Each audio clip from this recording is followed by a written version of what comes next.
In dem heutigen Video soll es um ein silbernes Leica 35 mm Objektiv gehen, außerdem um ein schwarzes Leica 35 mm Objektiv und zu guter Letzt hätten wir auch noch ein schwarzes Leica 35 mm Objektiv. Wie ich mir selber weiß mache, dass ich für alle drei von diesen Objektiven Verwendung habe und die alle drei brauche, das werde ich euch jetzt in dem Video mal ein bisschen näher bringen. Wir haben hier zum einen das 35 mm Summilux in der Steel Rim Variante. Das ist eine Neuauflage eines legendären alten Objektives. Ist wahrscheinlich von den dreien jetzt auch das, was die besondersten Fotos macht oder am meisten heraussticht, gerade bei Offenblende. Dann haben wir einmal das Apo Summicron 35 mm. Das ist 2021 auf den Markt gekommen. Hat hier die Besonderheit, A, dass es klein und kompakt ist, B, ist es irre scharf und C, war es das erste Leica-Objektiv, oder zumindest das erste Leica M-Objektiv, was eine nähere Einstellgrenze als 0,7 Meter hatte, nämlich 0,3, was aber auch bei einer Leica Messsucherkamera zwingend bedeutet, dass man eben nicht mehr über den Messsucher fokussieren kann, sondern dann eben per Live-View arbeiten muss oder man einfach gleich die Leica M EV1 nimmt, die sowieso ja nur einen elektronischen Sucher hat. Damit funktioniert das dann deutlich besser. Und zu guter Letzt hier in unserem Dreiergespann hätten wir dann noch das Leica 35 mm Noctilux, das jetzt relativ neu auf dem Markt ist. Auch das hat eine nähere Einstellgrenze als die 0,7 Meter. Hier liegen wir bei 0,5. Das finde ich ist aber eher so ein homöopathischer Schritt. Wirklich brauchen, finde ich, tut man das jetzt nicht. Wem das noch nicht reicht und wer noch mehr Bedarf an 35 mm Objektiven hat, der kann einen Blick auf die Leica Homepage werfen. Dafür nehme ich euch jetzt einmal mit in meinen Laptop hier rein und zeigen uns das aktuelle 35 mm Line-Up von Leica an. Wir haben hier zum einen das Summilux 35 mm, eigentlich vor allem in Schwarz und Silber verfügbar, jetzt ganz neu auch in einem Safari Grün. Wobei ich sagen muss, selbst wenn ich die Safari hier habe und sie wirklich liebe, finde ich, passt die Safari dann doch deutlich besser an silberne Objektive. Das finde ich, sieht dann wirklich schön aus. Ich weiß nicht, ob mir das nicht ein bisschen viel grün wäre hier mit dem grünen Objektiv dann noch dazu. Und hier unten haben wir dann noch ein Summicron 35 mm, was jetzt auch nicht hier ist. Aber die anderen drei, die schauen wir uns jetzt mal an. Dann jetzt zum Thema, wann nutze ich welches von diesen drei Objektiven. Am leichtesten ist eigentlich zu sagen, das 35 mm Summilux Steel Rim. Das nehme ich, wenn ich irgendwo bin, wo ich sowieso schon tausendmal war und jetzt nicht darauf angewiesen bin oder jetzt nicht zwingend möchte, dass ich scharfe Bilder da habe, sondern einfach den besonderen Look suche. Man hat bei diesem Objektiv einen unglaublichen Glow, gerade bei Offenblende. Und ich fotografiere nun mal nur gerne bei Offenblende. Das Besondere für mich an dem 35er Steel Rim ist sonst auch einfach, dass es unfassbar gut aussieht. Es ist klein, es ist leicht, es ist kompakt, trotzdem haben wir eine 1,4er Blende. Und wir haben auch die Besonderheit, dass zwei Sonnenblenden dabei sind. Diese hier ist der klassischen Variante nachempfunden, die wird einfach nur aufgesteckt. Wir haben jetzt aber bei dem Remake auch eine geschraubte Variante dabei. Schauen wir mal, ob ich die jetzt hier drauf kriege. Die bildet nämlich die ermöglicht, hier noch einen Filter reinzuschrauben. Nutze ich nie, aber wem es gefällt, der hätte jetzt die Möglichkeit. Das Apo Summicron nutze ich wahnsinnig gerne auch, wenn ich unterwegs bin, auf Reisen. Es ist unfassbar scharf, auch das werden wir gleich nochmal in genaueren Beispielbildern uns anschauen. Es ist wirklich bei Offenblende schon, also ich habe noch nie so ein scharfes Objektiv gesehen. Abgesehen davon finde ich bei dem Objektiv, dass der Fokusring sich irgendwie wahnsinnig gut anfasst. Also selbst wenn man hier die Fingerstütze nicht unbedingt benutzt, hat man hier einen sehr, sehr guten Halt, sehr guten Grip und kann über den Messsucher, finde ich, sehr, sehr schnell fokussieren. Das finde ich immer dann toll, wenn ich versuche, irgendwie meine Kinder zu fotografieren, die durch die Gegend laufen oder mal solche Sachen mache. Die Nahstellgrenze mit den 0,3 Metern ist ein nettes Gimmick, ist jetzt aber nichts, was ich wahnsinnig häufig benutze. Jetzt mit der Leica M EV1 ein bisschen mehr als früher mit der Leica M, aber es war mir einfach immer zu blöd, quasi dann auf Live View zu wechseln. Deswegen bin ich da dann doch einfach aus Gewohnheit vielleicht auch bei 0,7 Meter stehen geblieben. Dann zu guter Letzt haben wir noch das 35 mm Noctilux. Ganz neues Objektiv in Leicas Line-Up, auch ganz neu hier bei mir. Nutze ich natürlich jetzt gerade wahnsinnig viel, einfach weil es ein neues Objektiv ist. Hat einen wahnsinnig schönen Bokeh, ist trotzdem scharf, selbst bei Offenblende schon, also für eine 1,2er Blende sehr, sehr scharf. Ich hatte ja auch im Unboxing schon gesagt, für mich wird sich die Frage stellen, ersetzt das 35er Noctilux vielleicht sogar für mich dieses 28er Summilux, was ich sonst eigentlich hauptsächlich an der Kamera habe und überall mit hinnehme. Das ist, würde ich sagen, jetzt noch nicht entschieden. Da warten wir mal ab, wie sich das in der Zukunft so schlägt.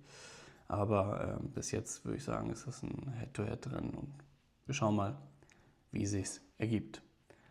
Damit ihr vielleicht eine bessere Vorstellung kriegt, welches Objektiv jetzt wofür ist und ich nicht nur gelabert habe, sondern da auch noch ein bisschen was zeigen kann, nehme ich euch jetzt nochmal mit in meinen Laptop. Ich habe hier heute Vormittag ein paar Fotos von meiner Frau gemacht.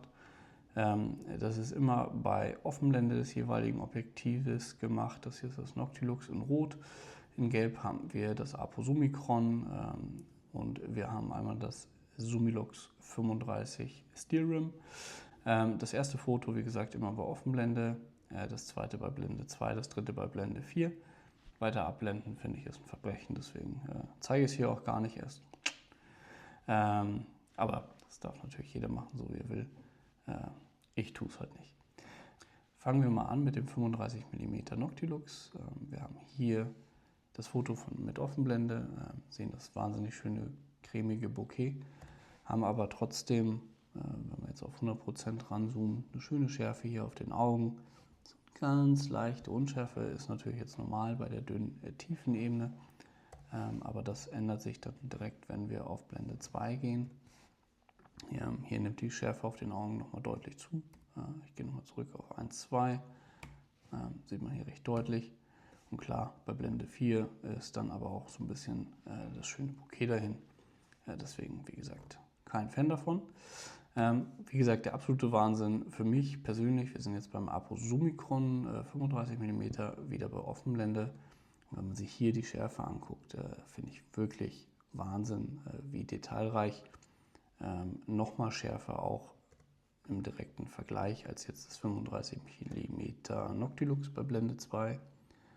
Auch für die sich da jetzt nicht so wahnsinnig viel nehmen, aber gerade für das Apo Summicron ist das hier ja immer noch Offenblende. Auch hier abgeblendet auf Blende 4. Ja, Schärfe nimmt, finde ich, kaum noch zu. Liegt aber einfach daran, gerade in der Mitte, dass das einfach bei Blende 2 auch schon wahnsinnig scharf war. Was soll da noch groß passieren? Ganz anders sieht die Welt dann aus, wenn wir hier auf das Steel Rim dann wechseln. Jetzt hier bei Blende 1,4. Und das ist das, was ich vorhin meine. Wir haben jetzt hier so einen wahnsinnigen Glow auf den Lichtern. Auch im Gesicht ist jetzt nicht wirklich irgendwas richtig scharf.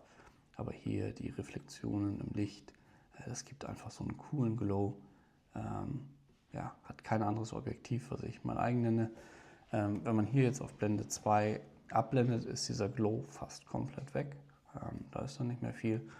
Dafür ist ein bisschen mehr Schärfe im Gesicht, aber auch die ist jetzt noch kein Vergleich zu dem 35 mm Noctilux oder vor allem nicht gegen das Apo Summicron. Auf Blende 4 abgeblendet sieht es dann schon noch mal deutlich besser aus.